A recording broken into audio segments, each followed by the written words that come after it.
यह कोई 17-18 साल पुरानी बात है। प्रभाकर और मैं रंगमंदिर से हबीब तनवीर का एक नाटक देखकर लौट रहे थे। रात के 10 बजे थे, रिक्शे में थे। आपस में बातचीत चल रही थी हम लोगों की। अग्रसेन चौक पर ही हम दोनों उस समय रहते थे। रिक्शा रुका, अपने ठिकाने पर आए। हमें अंदाज नहीं था कि रिक्शे वाला हमारी बातें सुन रहा होगा। रिक्शा रुका तो उसने पूछा चौबे जी से कि आप प्रभाकर चौबे जी हैं जो हंसते हैं, रोते हैं, लिखते हैं? हम दोनों को आश्चर्य हुआ, प्रभाकर भी खुशी के साथ आश्चर्य हुआ, उनको भी। हाँ भाई।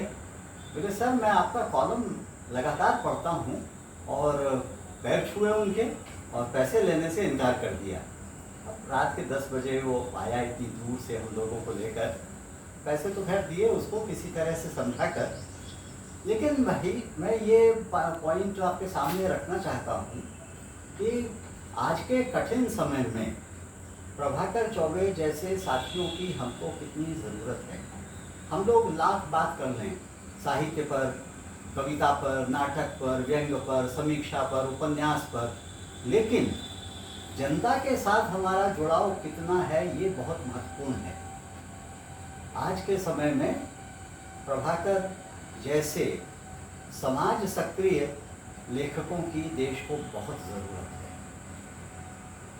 वे एक हमारे ऐसे साथी थे जो निरंतर लोक शिक्षण करते थे और सिर्फ अपने लेखन से नहीं बल्कि जो परसाई की परंपरा भी हमने देखी है कि लोगों के बीच में जाना, ट्रेड यूनियन में काम करना, शिक्षकों का मामला हो तो कोई और दूसरा मामला हो तो, चाहे वो विश्व शांति का मामला हो, वो चाहे विद्यार्थियों का कोई आंदोलन हो, वो चाहे वियतनाम और बांग्लादेश के मुक्ति संग्राम की बात हो, इन सब में प्रभाकर चौबे लगातार एक सक्रिय भूमिका निभाते रहे रायपुर में। और ये जो बात है वो उन्हें दूसरों से बहुत अलग करती थी। अब मुझे तो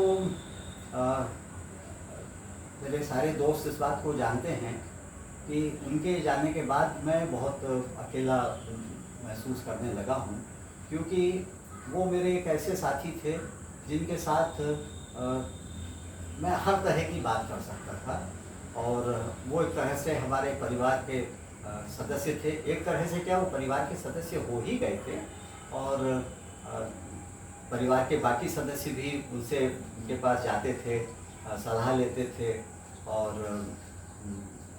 कभी कोई ऐसा मौका हमारे घर में या उनके घर में नहीं आया जब हम लोग एक दूसरे के साथ में सुख दुख में न रहे। मैं उनकी दूसरी बात की तरफ भी ध्यान दिलाना चाहूँगा कि ये उनकी कर्मठता की बात है कि भाभी रोगशैया पर थी, बल्कि ये कहूँ कि मृत्युशैया पर थी।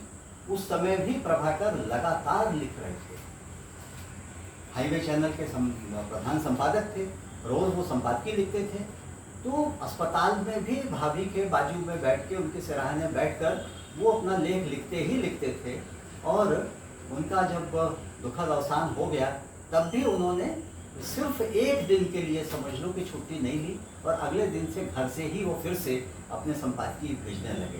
तो ऐसे कर्तव्यनिष्ठ व्यक्ति जिन्होंने अपने काम को वे कभी भी कोताही नहीं की, उनको लगता था कि वो जो काम कर रहे हैं उनको करते रहना चाहिए। ये उनकी एक और बड़ी खासियत थी। और मैं फिर अपने और उनके संबंधों के बारे में सोचता हूँ तो मुझे ध्यान आता है कि मैंने कविता लिखी और रात को 2 बजे 3 बजे रात को मेरी कविता ख़त्म हुई और मैं इंतज़ार कर रहा हूँ कि सुबह हो, क्योंकि मुझे मालूम था कि वो देर से सोकर उठते थे।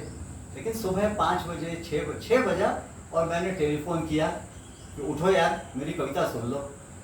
और उसमें भी वो नींद से उठकर भी मेरी कविता सुनकर और ये कह सकते थे लंबी कविता है, और बोले कविता अच्छी है लेकिन इसमें आखिरी में ढोल आ गया है। मैंने एक बार ऐसा मौका आया तो मैंने कहा क्या यार ये तुम बड़ी मेहनत से कविता लिखी हो, तुम कह रहे हो? बोले अब मैंने कह दिया मेरे को सोने दो और तुम फिर अब इस पर विचार करना। और वाकई मैंने उस कविता पर फिर से विचार किया। तो ये उनकी जो सजगता थी ये भी बहुत ही अद्भुत चीज़ थी।